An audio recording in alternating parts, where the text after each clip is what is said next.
बहुत बड़ी भूल हो रही है। सबसे बड़ी भूल तो ये हो रही है कि ये लोग इंडिया गठबंधन में असदुद्दीन ओवैसी साहब को नहीं रखे। आप बताइए ना, ये दाढ़ी रखा हुआ एक मुसलमान अगर इंडिया गठबंधन में चला जाएगा तो क्या इंडिया गठबंधन को हिंदू वोट नहीं देंगे? आप ही बताइए। अगर ऐसा है तो बताइए, महात्मा गांधी मौलाना अबुल कलाम आजाद को लेके क्यों घूमते थे? दाढ़ी वाले को ही हमेशा साथ में लेके घूमते थे, वो पागल थे?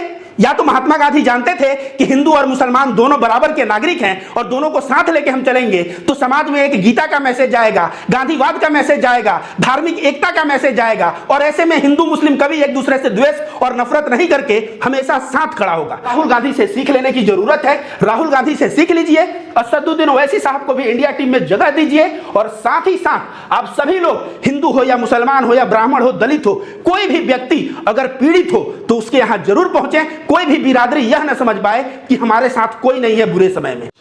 दोस्तों नमस्कार, मेरा नाम रविकांत भारती है। जरा सोचिए क्या होगा जब भारतीय जनता पार्टी को मुसलमान एक तरफा वोट करने लगे।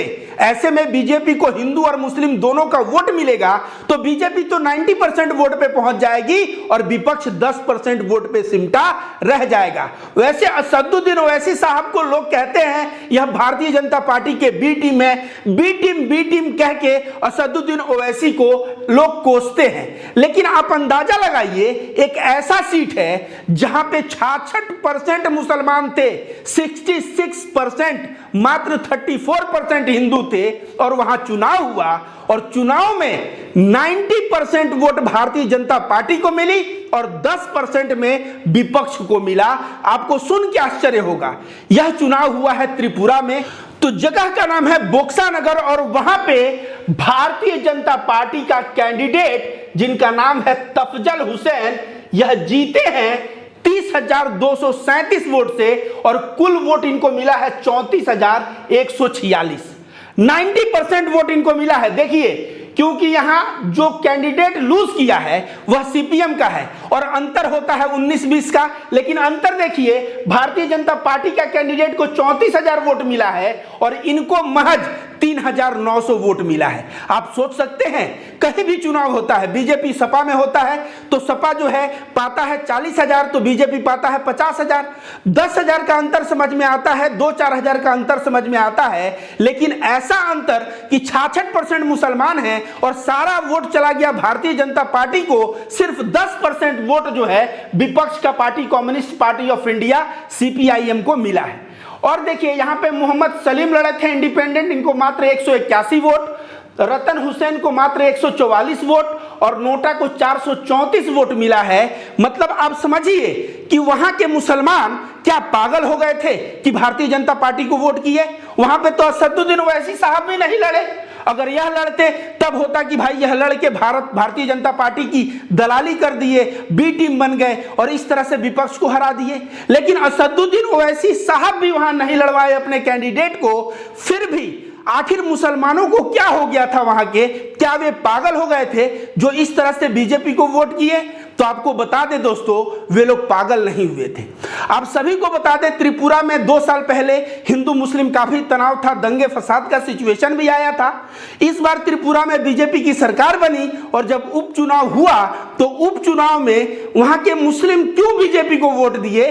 क्योंकि यहां देखिए तफजल हुसैन जो है कैंडिडेट हैं, इन्होंने बोला होगा कि भैया हम यहां शांति बनाए रखेंगे और ये लोग भी सोचेंगे कि हाँ मैं बीजेपी को वोट कर दूंगा तो कम से कम लफड़ा नहीं होगा, लड़ाई नहीं होगा, हम लोग सुरक्षित रहेंगे। और अपनी सुरक्षा ढूंढने में मुसलमान बीजेपी को वोट कर दिया और बीजेपी को वहां 90% वोट मिल गया। यह कहीं ना कहीं इसके लिए जिम्मेदार क्या असदुद्दीन ओवैसी साहब है?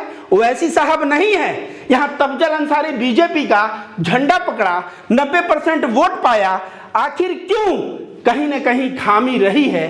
तो दोस्तों मैं बता दूं, इंडिया गठबंधन में रही है।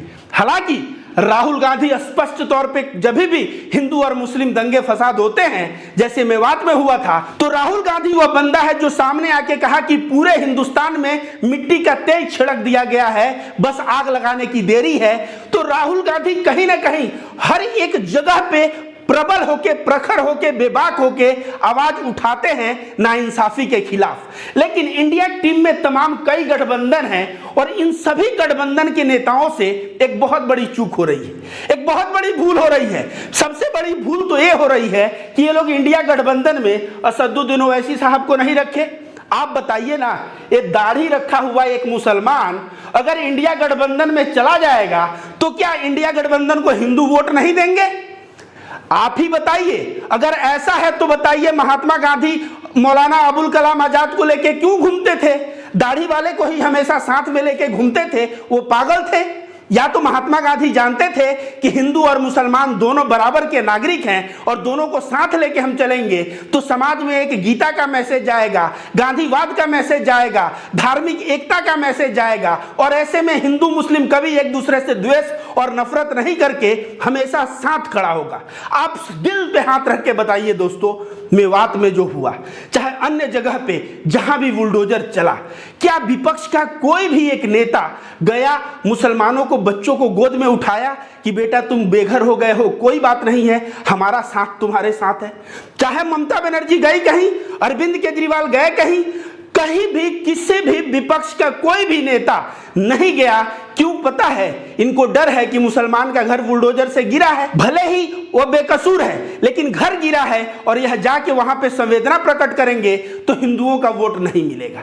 यह बहुत बड़ी गलती है।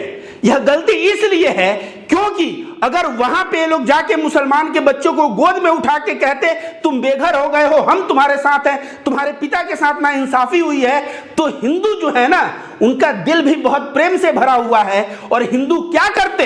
हिंदू वही करते जो इन सच्चे हिंदुओं ने किया है। आप सोचिए, किसानों ने वहां, जाटों ने वहां, जाट महापंचायत ने वहां बिल्कुल वहां पे भाषण देते हुए जाट नेता का मैंने देखा, वह कहा क्रिश्चियन मुसलमानों के खिलाफ जो उंगली उठेगी वह उंगली नहीं बच पाएगी। क्या ऐसे में तो सारे हिंदू इनका साथ छोड़ देते, सारे जाट साथ छोड़ देते और एक किसान नेता अकेले रोड पे घूमते रहते? लेकिन ऐसा हुआ क्या? ऐसा नहीं हुआ। क्यों नहीं हुआ पता है? ऐसा इसलिए नहीं हुआ क्योंकि पूरे हिंदुस्तान में जो हिंदू हैं वह दिल के बहुत अच्छे हैं, चंद नफरतबाज हैं 1-2%। उन्होंने भी कहा कि यह बहुत अच्छा कार्य हो रहा है। तो विपक्ष के नेता अगर किसी का घर बुलडोजर से गिरा गया मुसलमान का, चाहे खरगोन हो, चाहे मेवात हो और चाहे कहीं भी हो, जाके अगर बच्चों को गोद में उठा के कह ही देते कि बेटा बेघर हो गए हो, हम तुम्हारे साथ हैं, पिता के साथ ना इंसाफी हुई है, हम लोग तुम्हारा घर बनवाने का प्रयास करेंगे, ऐसे में जितने भी हिंदू और मुसलमान दोनों सोचने पे मजबूर हो जाते और इंडिया गठबंधन की तरफ मुसलमान हमेशा रहता। लेकिन इस तरह से मुसलमानों को तुम नजरअंदाज करोगे तो होगा क्या? कभी जो है मुसलमान असदुद्दीन ओवैसी साहब की तरफ वोट करेगा। क्यों? क्योंकि जब मुसीबत में रहे तो गला फाड़ फाड़ के यह इंसान चिल्लाए और जब वोट लेने की बारी आए तो तुमको दे दिया जाए। अब असदुद्दीन ओवैसी साहब भी नहीं लड़े, तब कौन लड़ा? देखो ना, भारतीय जनता पार्टी को डायरेक्ट मुसलमानों ने वोट करके हुसैन को भारी मतों से जिता दिया। 90% वोट वहां मिला और वो भी उस जगह जहां मुसलमानों की संख्या 66% है। तो दोस्तों मैं बता दूं कि तफजल अंसारी जो बीजेपी के कैंडिडेट थे, कहीं ना कहीं वहां 66% मुसलमानों का आशीर्वाद भी मिला और जिसके वजह से ये जीत के आए। यह एक बड़ी सबक है इंडिया गठबंधन के लिए। अगर तुम मुसलमानों के बुरे वक्त पे आवाज नहीं उठाओगे, उनको ये महसूस नहीं करवाओगे कि वह बुरे वक्त में रहेंगे तो कोई उनके साथ है, और अगर ऐसे में वे सुरक्षित महसूस नहीं हुए तो कहीं ना कहीं भारतीय जनता पार्टी के तरफ जो है वह शिफ्ट हो सकते हैं। ये आज नहीं होगा तो 10 साल बाद होगा। यह रविकांत भारती का अनाउंसमेंट विपक्ष वालों एकदम दिमाग में बैठा लो। और जो लोग कहते थे कि असदुद्दीन ओवैसी साहब बी टीम है, दलाली करते हैं, तो यहां बताओ ना, यहां पे क्या हुआ? असदुद्दीन साहब अपने कैंडिडेट को वहां से नहीं उतारे थे।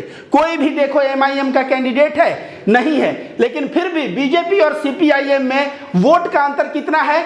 इनको मिला है 90% वोट और इनको मिला है मात्र 10% वोट के आसपास मिला है।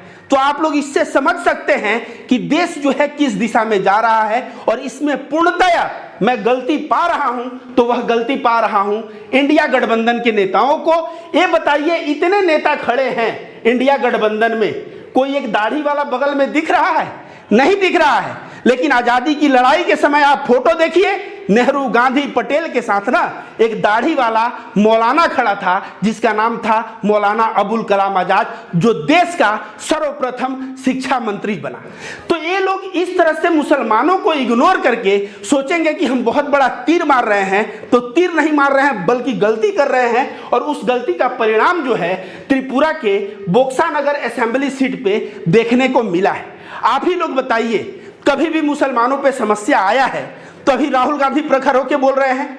लालू प्रसाद यादव, याद रखिए, आडवाणी को गिरफ्तार किया था। लालू प्रसाद यादव को डर नहीं था कि आडवाणी को गिरफ्तार करेंगे, राम मंदिर की बात चल रही है, हमारा हिंदू वोट कट जाएगा। अभी छोड़िए पुरानी बात, अभी 1 साल के अंदर की बात है। लालू यादव ने कहा था कि हनुमान चालीसा पढ़ना है तो मस्जिद में जाके क्यों पढ़ रहे हो, उसके बगल में क्यों, मंदिर में जाके पढ़ो। तो क्या इससे हिंदू नाराज हो गए? हिंदू नाराज नहीं हुए।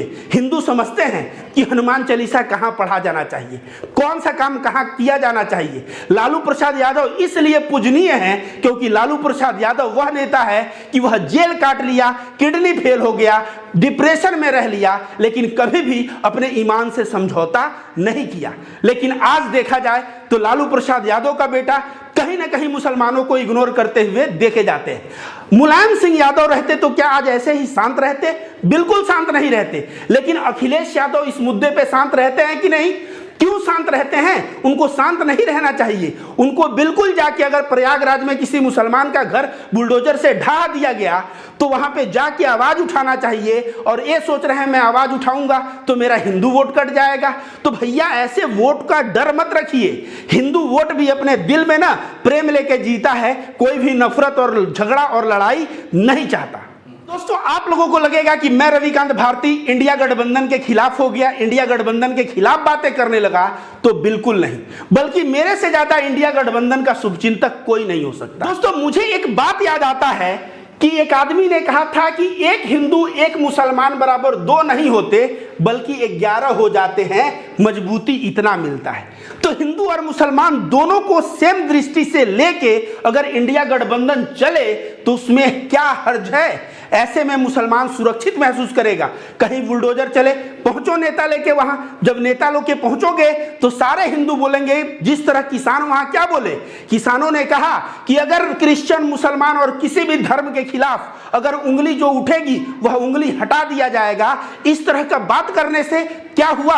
हिंदू यही सोचा, जाट यही सोचा, किसान यही सोचा कि यह देश में एकता की जरूरत है और ये लोग एकता भरा कार्य कर रहे हैं, तो उनका पीठ थपथपाया गया। और इसकी गवाही चिल्ला चिल्ला के उनके जनसभाओं में जो भीड़ हुई थी उस भीड़ ने बता दिया। लेकिन आप लोग कभी किसी के घर पे बुलडोजर चले तो वहां जाइए, पूरे गठबंधन नहीं तो 2-4 पार्टी तो जरूर पहुंच जाए। और जब 2-4 पार्टी पहुंचेगी और वहां पे विरोध करेगी तो कहीं ना कहीं पूरे समाज में मैसेज जाएगा कि संविधान सही मायने में अभी जिंदा है और संविधान के मूल्यों पे चलने वाले नेता जिंदा हैं। किसी के साथ नाइंसाफी हो, चाहे वो ब्राह्मण के साथ हो, चाहे वो यादव के साथ हो, चाहे वो दलित के साथ हो और चाहे वह मुसलमान के साथ हो, सभी को ये लोग जो है खड़ा हो रहे हैं सभी के साथ और उनको ऐसा महसूस करवा रहे हैं कि वे इंपॉर्टेंट हैं और वे सुरक्षित हैं। इंडिया गठबंधन के मैं नेताओं को कहना चाहूंगा कि एक नेता इनमें से ऐसा है जो अपने वोट का फिक्र नहीं करता और उसको पप्पू कहा जाता था, वह है राहुल गांधी। याद रखिए, कर्नाटका चुनाव में क्या हुआ? मैनिफेस्टो में आया कि बजरंग दल को बैन किया जाएगा। अगर वोट की राजनीति होती ना तो ऐसी बातें नहीं की जाती, लेकिन राहुल गांधी ने वहां पे जो मैनिफेस्टो आया, बजरंग दल को बैन किया जाएगा, क्या वहां हिंदुओं को सपोर्ट कांग्रेस को नहीं मिला? मिला, क्योंकि जब कहीं अशांति होती है तो उससे जितना मुसलमान परेशान होता है उससे ज्यादा हिंदू परेशान होता है। सभी लोग शांति से रहना चाहते हैं, बिजनेस करके रोजी रोटी कमाना चाहते हैं और अपने बच्चों का पालन पोषण करना चाहते हैं। ऐसे में अशांति के खिलाफ अगर आवाज कोई उठाए तो वह गलत नहीं होता और राहुल गांधी से यह सीखने की जरूरत है। चाहे कर्नाटका में बोल्ड होकर भाषण दिया, चाहे यह कुछ दिन पहले बोला पूरे देश में केरोसिन फेंका जा चुका है, बस तिल्ली मारने की देरी है। तो राहुल गांधी जैसा नेता इतना मुखर होके, इतना बेबाक होके बोल सकता है, तो आप लोगों की क्या मजबूरी है भाई? आप लोग भी मुखर होइए। आप लोग कहते हैं हम गांधीवादी फॉलोअर हैं, तो गांधी जी क्या मेवात में हिंदू मुस्लिम दंगे फसाद का सिचुएशन हुआ था तो गांधी जी तब गए थे। आज मेवात में दंगा फसाद हुआ, कोई पहुंचा क्या? कोई नहीं पहुंचा। तो ऐसे में आप लोग कहते हैं हम गांधीवादी, लेकिन गांधी के मूल्यों पे नहीं चल रहे हैं। और आप लोगों की वजह से नाथूराम गोडसे की ताकत मजबूत हो रही है और मुसलमान असुरक्षित महसूस कर रहा है। और जब असुरक्षित महसूस कर रहा है तो भारतीय जनता पार्टी को ही वोट देके जिता दिया कि कम से कम हम सुरक्षित तो रहें। और इसमें पूरी की पूरी गलती आपकी है। मैं कहूंगा राहुल गांधी से सीख लेने की जरूरत है। राहुल गांधी से सीख लीजिए, असदुद्दीन ओवैसी साहब को भी इंडिया टीम में जगह दीजिए।